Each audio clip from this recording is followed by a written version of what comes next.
Welcome. Storytellers and Changemakers with Emebasi is a podcast that explores the stories and strategies of successful founders, experts, and changemakers. In each episode, we'll be diving into the world of online entrepreneurship, where people are creating businesses and programs that change the way we live, work, and play.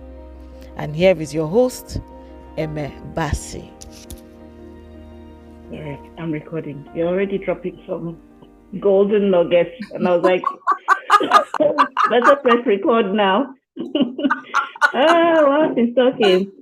Okay. Okay. So let's just get started. So that I don't miss the good stuff. Welcome to Storytellers and Changemakers podcast with Emebasi, and today our guest is Maryann Udel from yourshelteringtree.com. On her website, I discovered that she talks and teaches about grief and loss and change. And at first, I was wondering, how that would help, because my virtual summit is for freelancers who are, trying to become CEOs. But then after some time, it just made perfect sense that, she would be a great speaker to address the things that go on when we're in transition, the pains of changing from one identity to the other. So that is why Maryann is here with us today. Welcome, Maryann. Hello, thank you so much for having me. And the conclusion that you came to about how I fit in is exactly right. I think that when people think about change and loss and grief, they only think about the big things. They only think about primarily death or illness or things along those lines. But every time you have a change in your life, you experience some kind of grief because there's a letting go. That there's a time of being new, and you have to just get your mindset correct. And you can't ignore that you have feelings when you're making changes, that those feelings are going to stay stuck inside of you if you don't let them out. And they could sabotage any progress that you tried to make as you move forward. So Maryann is, do you call yourself a grief counselor? Obviously, no, I don't think so. That's not what coach.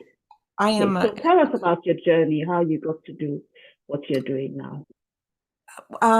Well, the reason that I do what I do relates back to when I was 24 years old. I got married about a year out of college, married my college sweetheart, and we were married about a year and a half when he was killed in an automobile accident. Oh, wow. So sorry to hear that.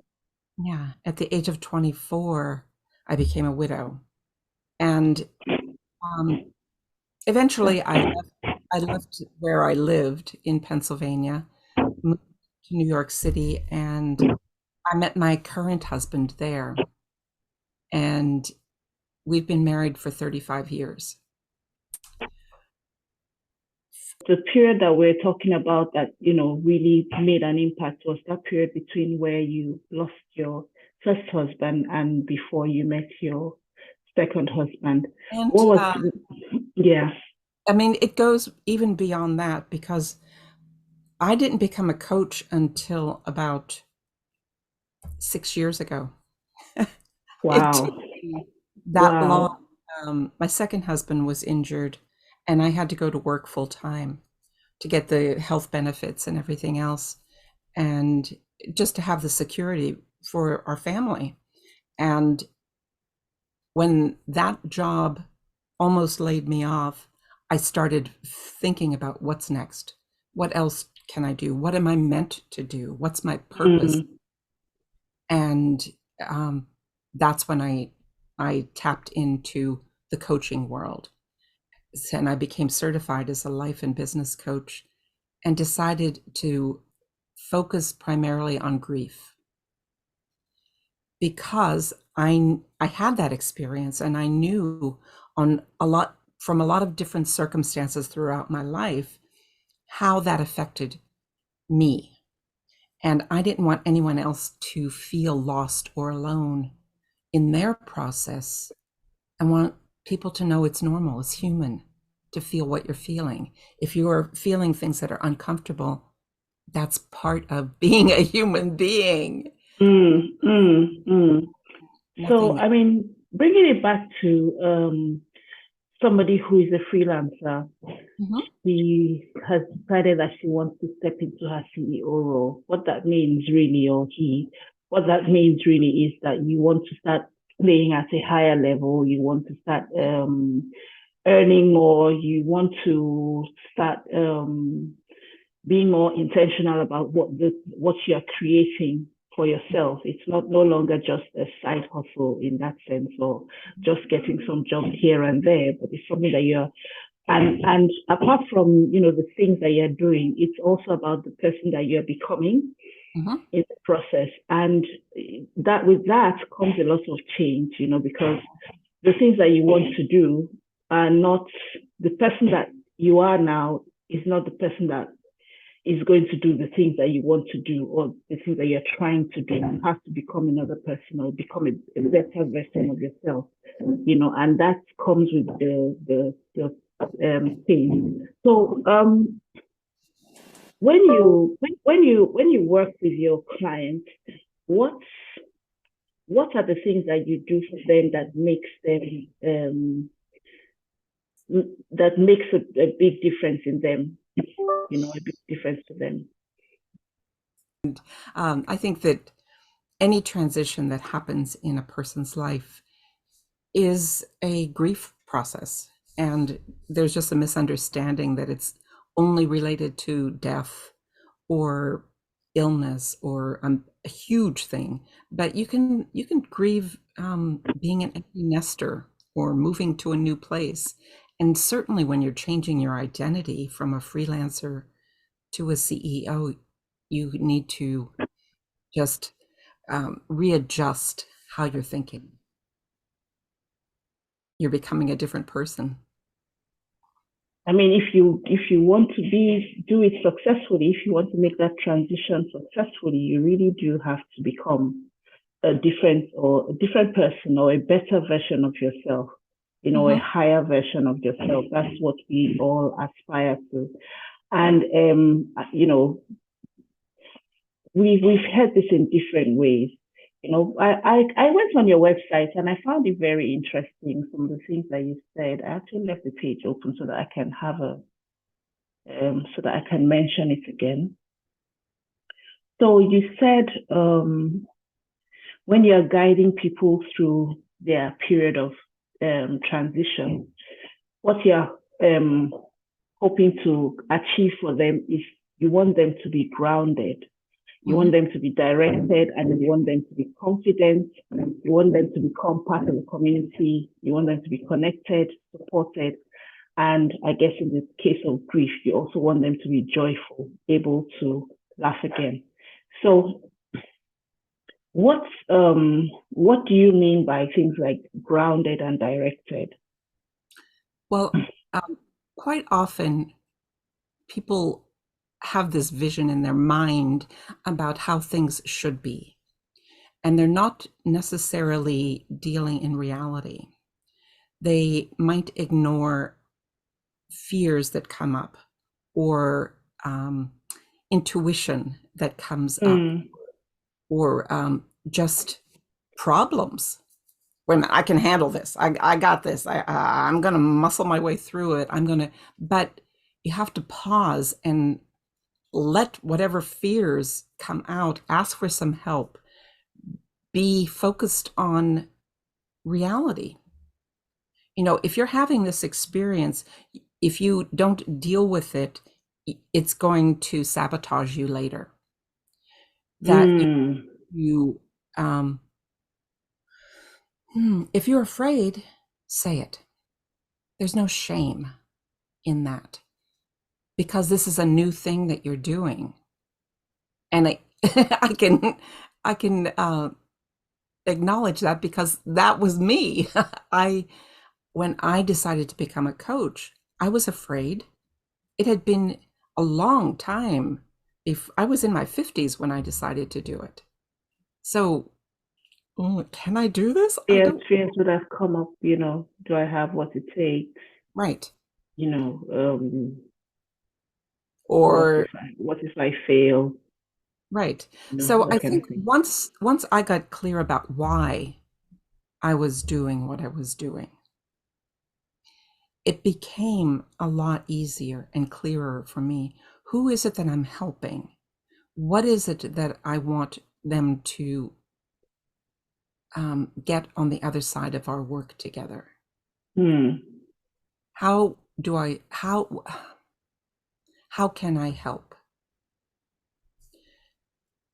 How can I be of service? And I know that there isn't enough discussion about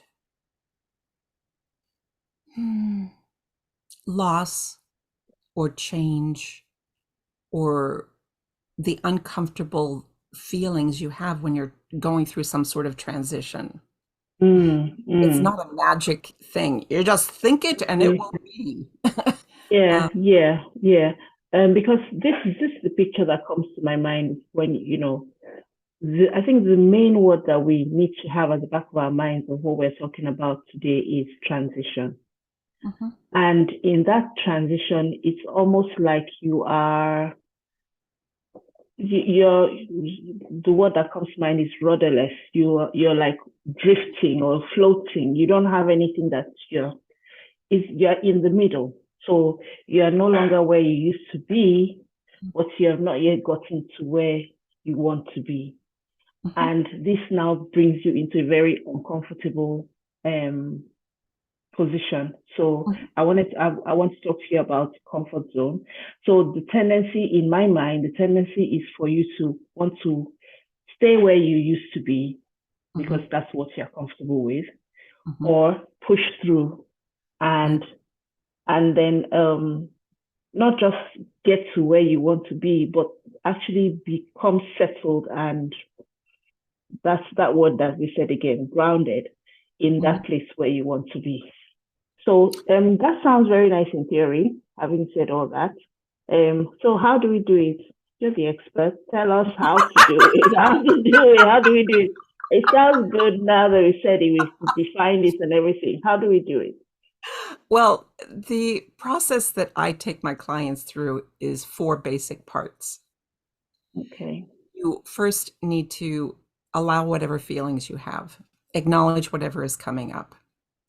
You need to acknowledge your reality, the honest reality of where you are and what is going on around you, because things will always be changing.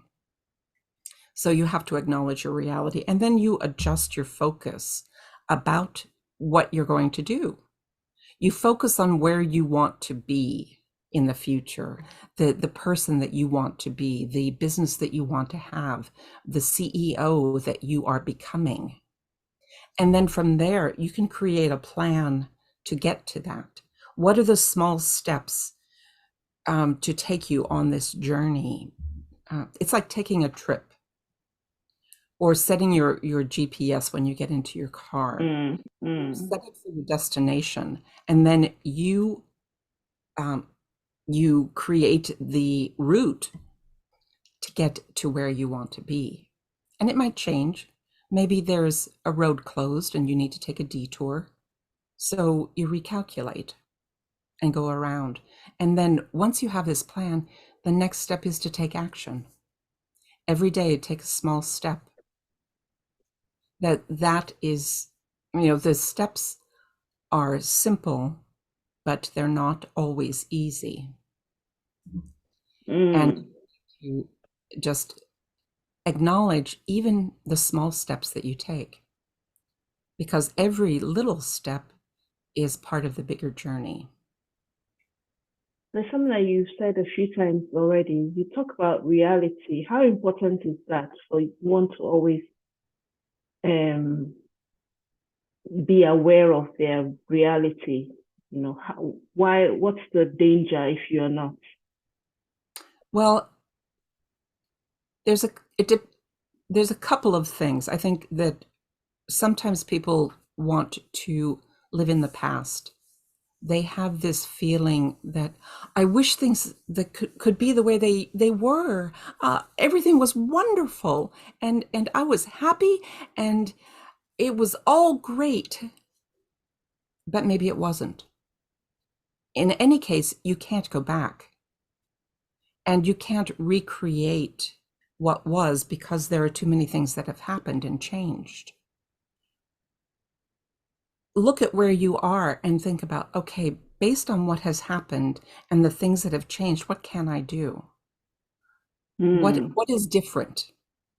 How am I different? How is the world around me different? You know, I can't behave as I did when I was a child living in Pennsylvania in high school. I'm a different person. My circumstances are different. I'm a wife, I'm a mother, I'm a business owner. I live in California. You know, there's a lot of things that are different. So it's just being honest about what is happening around you and where you are right now. Does that help to clarify it for you? Yes, yes. You know, so yeah, you always. I think one thing that you're really talking about is having a lot of awareness, self-awareness, and I guess that's where having a coach or somebody who keeps you accountable, but also helps you to be aware of what's going on around you, inside you, your thoughts, and then how they also interact with your plans and everything. Right. I mean, that's you're spot on with that. That someone else can see things more clearly than you sometimes, and a coach is the perfect person to help you acknowledge how far you've come, and then also cheer you on whenever you're having struggles, or challenge you to keep going when you feel like quitting, or see beyond what you think you can do. You know, that you might think, oh, well, I'll just do this little thing. And really, you have the capacity to do something so much bigger. I'm just looking at your description of what somebody who is going through grief, the kind of feelings that they will have. And honestly, you know, talking to whoever is listening, they are so similar to how you would feel when you're in a period of transition. You know, you said you described it as feeling uprooted. You know, like because you're trying to go from freelancer to CEO, you know, so you're being uprooted, or you are uprooting yourself from that place or that space, you know.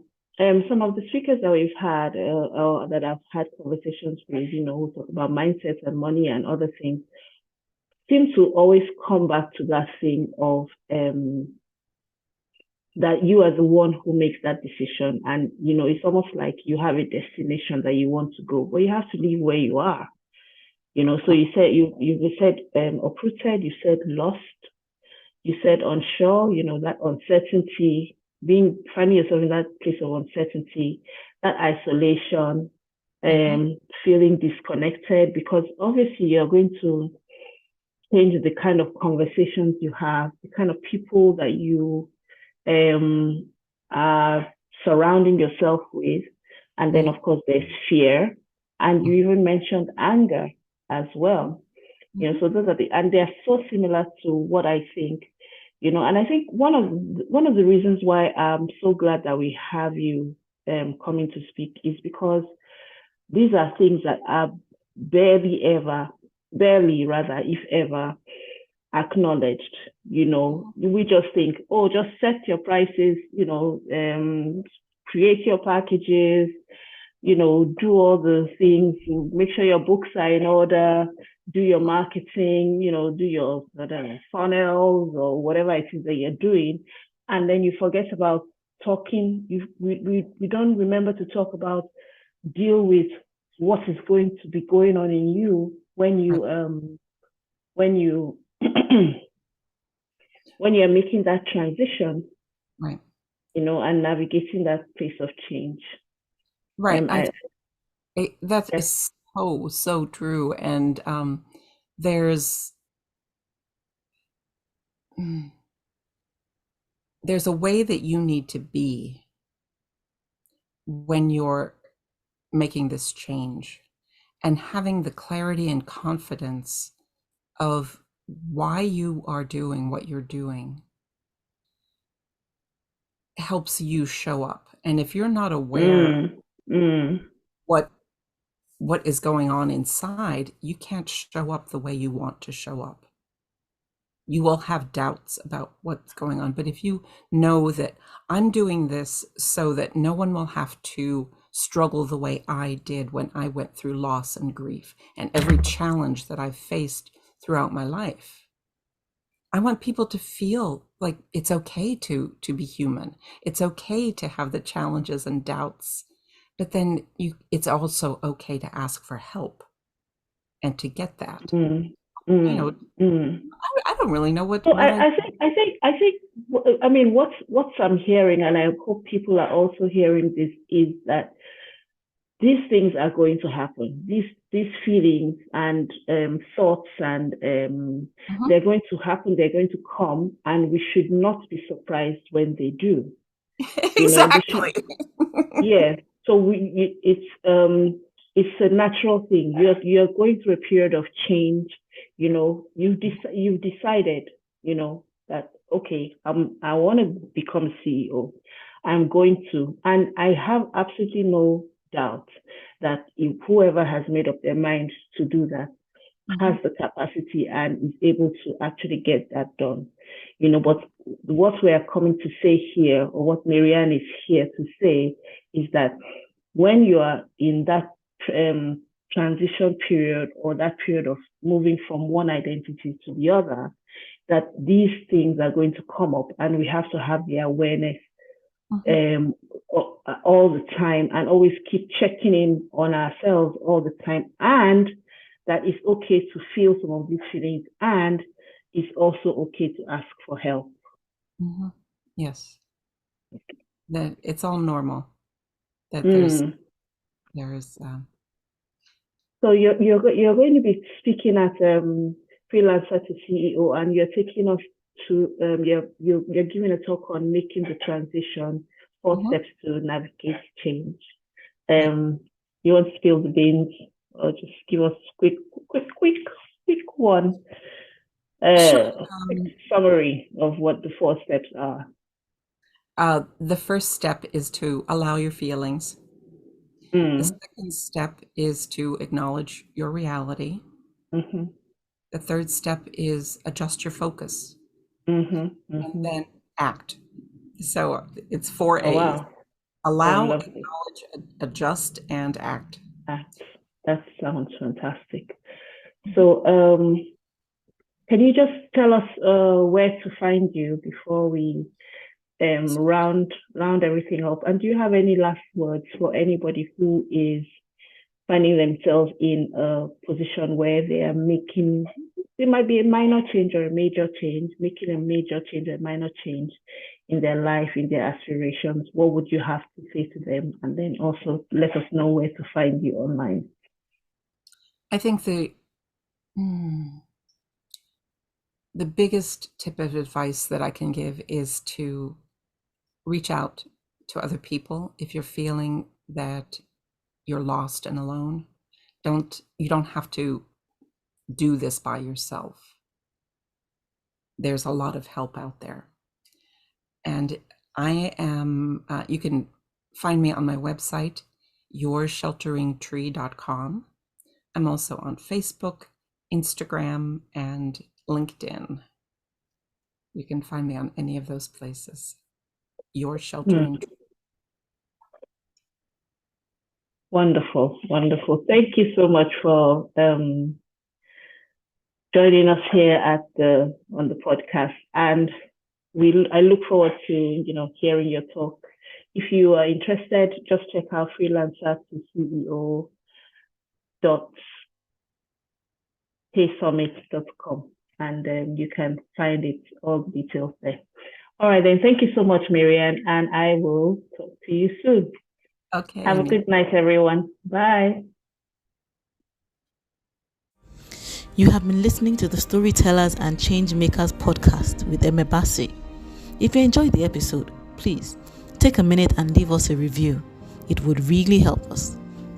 For show notes and links mentioned in this episode, visit emebasi.com/podcast. Thanks, and see you on the next episode, where we hear more stories and strategies from amazing storytellers and change makers.